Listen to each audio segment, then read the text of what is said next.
ইয়াল্লা, তোদের দরজাটা নিজ থেকে খুলে গেল। সেটাই দেখলাম ভাই। কিছু একটা চলে গেছে, এখান থেকে কিছু একটা গেছে ভাই।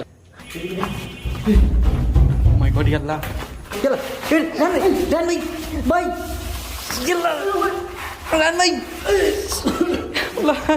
ভাই রান ভাই,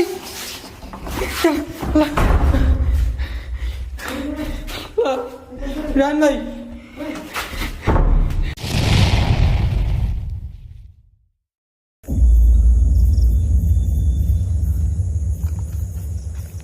বিসমিল্লাহির রহমানির রহিম। আসসালামু আলাইকুম।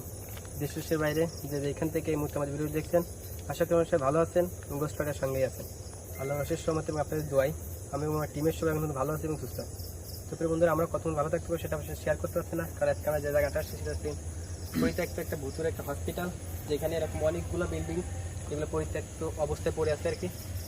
এই যে ভাই, ভাই সেটা দেখেন। জি ভাই, এখানে একটা বিল্ডিং যেটাও পরিত্যক্ত অবস্থায় পড়ে আছে। প্রিয় বন্ধুরা, এখানে অলরেডি 4 থেকে 5টা বিল্ডিং এভাবে পরিত্যক্ত হয়ে পড়ে আছে। এই যে এখানে একটা, এদিকে একটা এবং এই যে এদিকে একটা আছে। আসলে এখানে সবগুলো বিল্ডিংই একসাথে পরিত্যক্ত করা হয়েছে। আসলে জানি না এতটা ভয়ানক কর্মকাণ্ড ঘটতো নাকি এখানে, যে এখানে প্রবেশের লাইন বা যে গেটটাতে আমরা আসলাম, ওইখানে গেটেই লেখা রয়েছে যে দের ডেঞ্জার জোন। আসলে এই জিনভূত অসুরতি এদের কারণে লেখা আছে নাকি অন্য কোনো কারণ, আমরা আসলে ভিতরে ঢুকে দেখার চেষ্টা করবো আসলে কি ঘটে এখানে, যার কারণে মানুষকে প্রবেশ করতে নিষেধ করে। জি জি পড়ার একটা ভয় আছে, জি, এই জন্য এটা লেখা আছে। তো এখানে অনেকগুলো বিল্ডিং আছে, তো আমরা ফার্স্টে এই বিল্ডিংটা বেছে নিচ্ছি, কারণ এখানে কিন্তু লাস্ট কাট হতো আর কি, এই যে সাইডে। এবং যারা লাস্ট কাটটা কাজ করতো ডোম আর কি, তারা আর কি তাদের ফ্যামিলি নিয়ে এই রুমগুলো থাকতো। এই জন্য আমরা এটা বেছে নিচ্ছি, কারণ এখানে কিন্তু জিন দোষটা এদের উপর থেকে বেশি দেখা যাবে। জি ভাই, আমরা কথা না বলে আমরা ভিতরে যাই বন্ধুদের সাথে জায়গাটা ঘুরে দেখেন। প্রিয় বন্ধুরা, এই পুরো বিল্ডিংটা আপনাদেরকে ঘুরে দেখাবো আসলে কি আছে ভিতরে, কেন এইভাবে পরিত্যক্ত করা হয়েছে।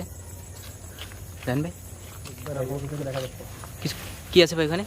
ইয়াল্লা, জান ভাই, যে রুমটা ব্যবহার করতে সেদিকে যাচ্ছে। এদিকে তো গেল, এই সাইডে এই রুমগুলো থেকে ভাই কিছু লাশ কাটতো ভাই।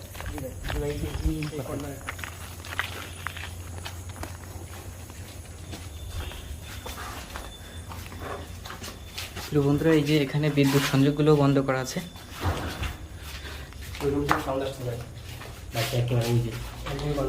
আসলে প্রিয় বন্ধুরা, এই যে এই মূলত প্রথম তলার এই সাইডের এই অংশটাতেই লাশ কাটা হতো আর কি। লাশ কাটার জন্য এই এরিয়াটাই ব্যবহার করতে। ভিতর থেকে সাউন্ড শোনা যাচ্ছে কিন্তু ভাই।